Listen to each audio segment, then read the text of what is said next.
보도나 어떤 기사에 계속적으로 오르는 이제 것 중에 전두환 대통령 전 대통령이죠. 전 대통령 그 손자에 대한 이야기가 계속 이제 올라옵니다. 뭐 해프닝이 엄청 많았죠. 근데 어제 기사에 참 재밌는 기사가 올라왔는데 뭐 한국에 어떻게 왔고 이분이 또 마약을 어떻게 했고 또 뭐 그 집에 가문이 어떻고 재산을 어떻게 숨겼고 그런 얘기가 아니고 이제 전우원 씨죠. 이분에 대한 이분의 이야기에 대한 이제 기사까지 나오기 시작을 했더라고요. 사실 뭐 이분은 그렇게 발언을 우리가 신경 써야 되는 사람이 아님에도 불구하고 화제 인물이 돼버린 거예요. 근데 어제 기사가 뭐였냐면 이런 거였습니다. 자기는 11조에 대해서 부정적으로 생각한다. 11조를 꼭 내야 되나. 괜히 냈다가 이 무슨 TV에서 나오는 그런 뭐 비리 목사들이나 혹은 뭐 대형교회 목사들 배만 불려주는 게 아닌가. 그래서 나는 꼭 이걸 내야 되는지 잘 모르겠다. 이렇게 얘기를 했어요. 뭐 청년이고 젊은이니까 그렇게 얘기할 수 있다고 저는 생각을 하는데 그거를 또 열심히 또 받아서서 또 기사가 될 필요가 없는 얘기를 이렇게 올렸어요. 이제 그래서 왜 그랬을까? 뭐 이 친구가 왜 이렇게 얘기를 했을까라는 생각보다 왜 이 기사를 올렸을까 막 생각을 했는데 아마 요즘에 워낙 또 이제 그 기독교에 대한 좀 부정적인 이야기들이 워낙 많고 또 하필이면은 이 친구가 이 친구라고 하면 안 될까요? 이분이 마약도 하고 또 자기 가족들의 막 이런 걸 드러내는 또 괴상한 좀 일반적이지 않는 행동을 하는데 또 크리스찬이라고 자기를 또 소개를 하고 있잖아요. 그래서 막 이런 것이 맞아떨어지면서 아마 이제 이슈화 시키기 위해서 아마 그런 거라고 생각하는데 제가 이제 그걸 보면서 느꼈던 것 중에 하나가 자칫 잘못하면은 이런 교회 헌금 또 11조 여기에 대한 좀 부정적인 잘못된 인식이 사람들에게 심어질 수도 있겠구나 하는 생각을 어제 보면서 했어요. 근데 마침 오늘 말씀이 보면은 레위 자손에 대한 얘기고 어제는 하나님께서 가장 귀한 부분을 아론과 그의 자손 제사장 가문에게 준 얘기인데 오늘은 레위 자손에게 하나님께서 무엇을 주실 것인지에 대한 얘기가 나옵니다. 근데 이게 무엇이냐면 바로 11조예요. 11조. 예, 우리 함께 21절의 말씀을 같이 한번 읽어보도록 하겠습니다. 시작. 내가 이스라엘의 11조를 레위 자손에게 기업으로 다 주어서 그들이 하는 일, 곧 회막에서 하는 일을 갚나니. 그러니까 이스라엘 백성들 중에 레위 자손은 11조를 받아서 생활을 했습니다. 11조를 하면 무엇입니까? 다른 12지파 중에 11지파들이 걷죠? 근데 정확하게 말하면 12지파가 되는 게 요셉 지파가 므낫세 지파하고 에브라임 지파하고 이렇게 나눠지기 때문에 전체적으로 따지면은 13지파 중에 한 지파인 레위 지파를 제외하고는 가나안에 들어가서 땅을 다 차지를 해요. 그죠? 그런데 레위 지파는 하나님께서 특별히 하나님을 섬기고 그리고 아론과 그의 자손들을 섬겨서 이 성전을 위해서 봉사하고 제사를 위해서 봉사하기 위해서 세워졌기 때문에 이 사람들에 대한 생계를 다른 12지파에서 책임지도록 만듭니다. 그 제도가 뭐냐면은 11조예요. 그러니까 11조를 걷어요. 한 해의 이제 소득의 10의 1. 그 당시에는 무슨 곡물도 낼 수 있고 뭐 그런 거겠죠. 걷어서 땅이 없는 레위 자손에게 주어라라고 합니다. 그러니까 그것을 주는 방식은 하나님 앞에 바치고 그 하나님 앞에 바친 것을 레위 자손이 받는 뭐 이런 이제 중개 방식이죠. 이런 식으로 이제 주어라 이렇게 얘기 나옵니다. 그러면서 이 11조를 가지고 레위 자손이 분기시고 그리고 그들이 땅에 없는 것에 대한 하나님의 보상이다라는 말이 이렇게 나오게 돼요. 이것이 오늘날로 이어지면서 사실 이제 신약 교회를 살고 있는 우리들이 지금 11조를 내는 원인이 되었죠. 근데 사실은 11조에 대해서는 아직까지도 논란이 솔직히 많습니다.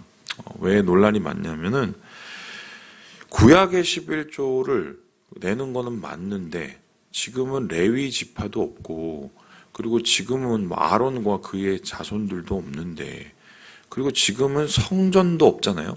여호와의 성전은 이제 무너졌잖아요. 근데 왜 우리가 구약에서 내던 11조를 신약인 지금에 와서도 내느냐 이런 논란이 계속적으로 이어지고 있죠. 그리고 초대교회 때 과연 그러면 그 사람들은 11조를 냈느냐 질문을 해볼 때 솔직히 말을 하면은 초대교회 교인들은 11조를 내지 않았을 가능성이 큽니다. 충격적이죠? 그래서 이제 그런 걸 생각해 보면 없는 제도를 다시 부활을 해갖고 한국 교회에서 그거를 강요를 하고 그 강요한 것을 가지고 지금 모든 사람들에게 거의 이 요구를 하는 이건 좀 잘못된 제도가 아닌가 이렇게 말씀하시는 분들이 학자들 사이에서 한국에 있는 신학자들 사이에서도 일부 있어요. 그래서 여기에 대해서 좀 우리가 거론하기 위해서는 좀 레위 자손 혹은 신약교회 요거를 단면적으로 보는 게 아니라 전체적으로 좀 이렇게 쫙 열어서 왜 11조가 시작이 됐고 11조 제도가 어떻게 변했고 또 11조 제도가 지금은 어떻게 계승되고 있는지를 좀 전체적으로 볼 필요가 있어요. 그런데 시간이 오늘은 이제 짧기 때문에 제가 어떻게 할까 고민을 하다가 좀 포인트로 이렇게 정리를 제가 좀 해드릴게요. 그러면은 아마 오늘 다 듣고 나서 좀 여러분 생각을 좀 정리하기가 쉬워질 것 같아요. 이제 먼저 11조가 성경에서 처음으로 등장한 곳이 있습니다. 그게 어딘지 여러분 아세요? 바로 아브라함이 멜기세덱이라는 제사장한테 10의 1의 감사의 제물을 드립니다. 그 감사의 제물을 드린 이유가 뭐냐면 멜기세덱은 제사장이었고 아브라함은 그때 이 롯과 그의 가족들을 구하기 위해서 전쟁에 나갔다가 승리하고 돌아오는 중이었어요. 그 승리하고 돌아왔을 때 전쟁에서 얻었던 여러 가지의 이 재물들이 있었겠죠. 그것을 감사의 뜻으로 당시에 멜기세덱 살렘 왕이었던 멜기세덱이라는 사람에게 바칩니다. 10분의 1을. 그래서 그 10분의 1을 하나님께 드렸을 때 멜기세덱이라는 제사장은 아브라함을 축복해 주는 이야기가 첫 번째 성경에서 등장하는 얘기입니다.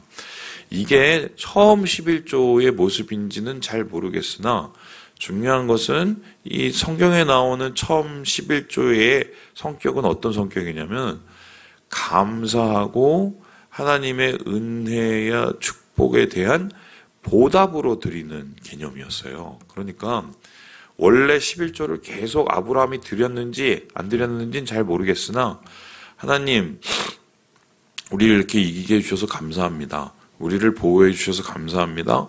그리고 이렇게 승리한 후에 안전하게 돌아오게 해주시니 너무 감사합니다 해서 감사의 의미로 하나님 앞에 10의 1을 드리게 됩니다. 이제 이게 창세기에 처음 나온 거고요.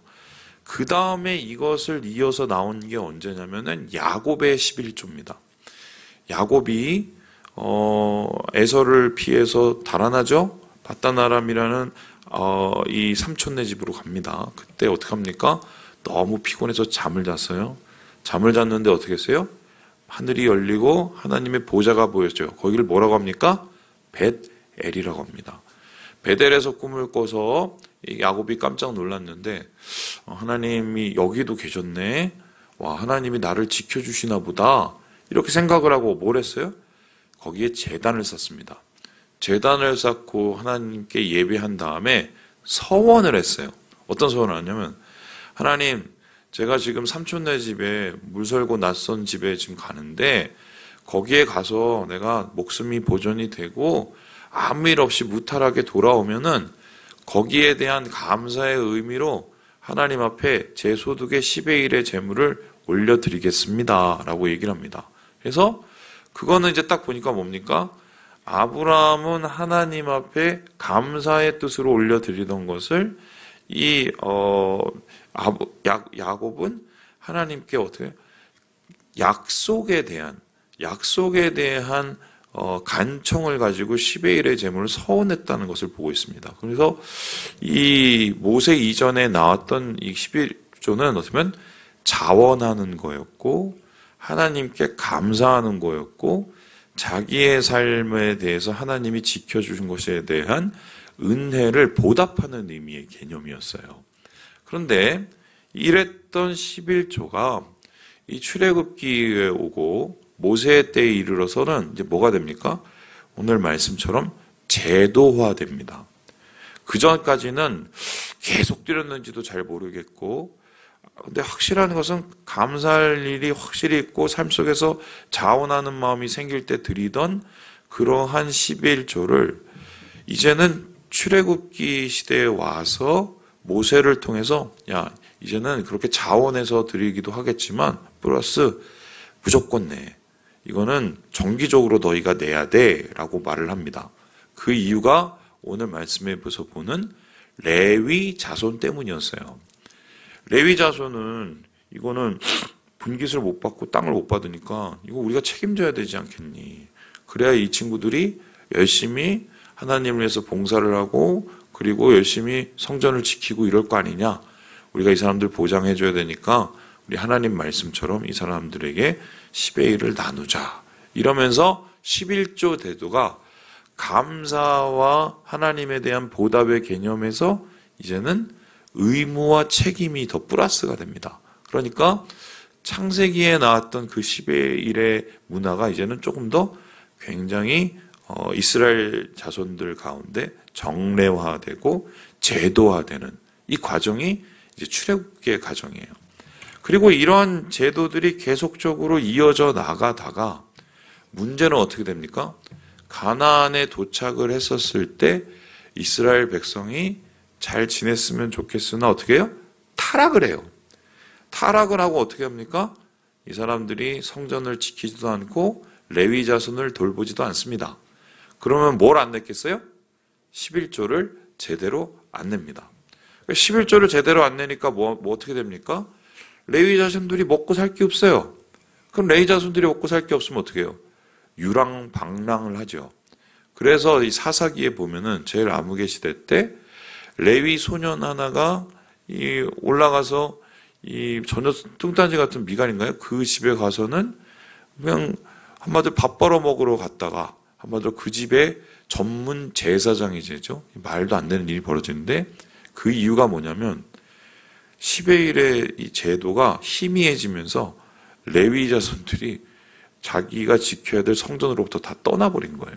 그러니까 그 상황을 보면은 11조의 제도가 희미해질 때 영적인 문제가 생기는 것이고 영적인 문제가 생겼을 때 공동체가 무너지는 그 과정을 이제 사사기를 통해서 보게 되죠. 근데 그 이후에 다윗이 왕이 되고 다윗이 왕이 되면서 이 10의 1의 제도가 다시 복원이 되면서 하나님 앞에 드려야 될 것을 드립니다. 그것을 가지고 레위인들이 활동을 하고 또 성전을 보수하고 그런 일들이 일어나죠. 그러면서 이게 잘 되어가는 듯 하다가 또 이스라엘 백성이 엉망진창이 됐고 결국 하나님께서 이 심판의 칼날을 드셔서 어떻게 됩니까? 바벨론으로 포로로 끌려갑니다. 자, 그럼 제가 질문을 해보겠습니다. 바벨론의 포로로 끌려갔을 때 이스라엘 백성들이 11조를 냈을까요? 안 냈을까요? 못 냈어요. 왜냐하면은 레위 자손이 있는지 없는지도 모르고 정확하게 따지면은 그들도 역시 지금 땅이 없고 빌어먹고 살아야 되기 때문에 그걸 낼 형편도 안 됐습니다. 그래서 이 70년 동안 거의 10의 1의 이 제도가 완전히 끊어졌어요.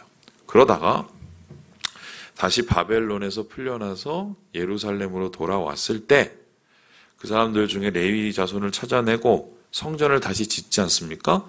그리고 나서 생겨난 게 뭐다? 11조 제도를 다시 부활합니다.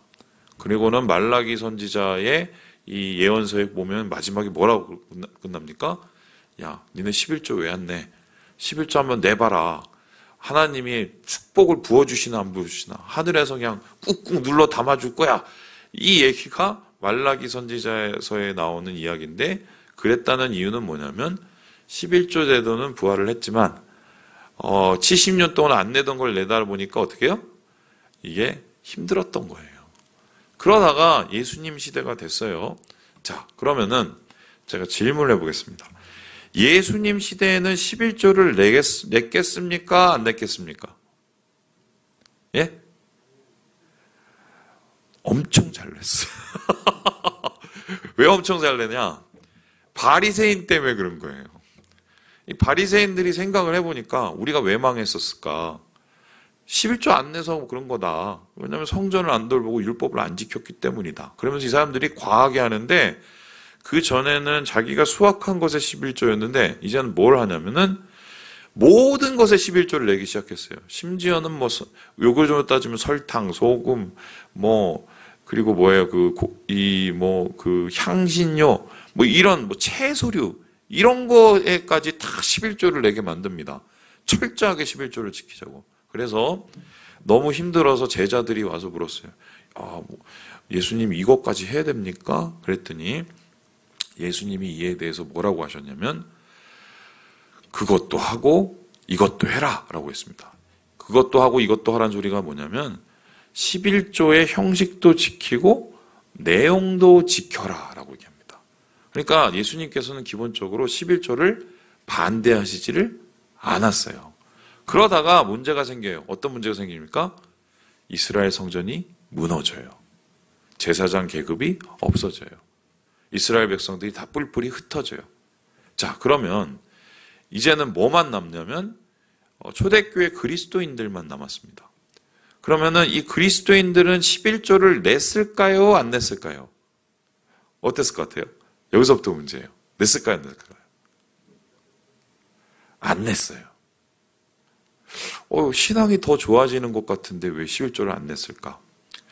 여기서 이제 함정이 있는데요. 11조보다 훨씬 많이 냈어요.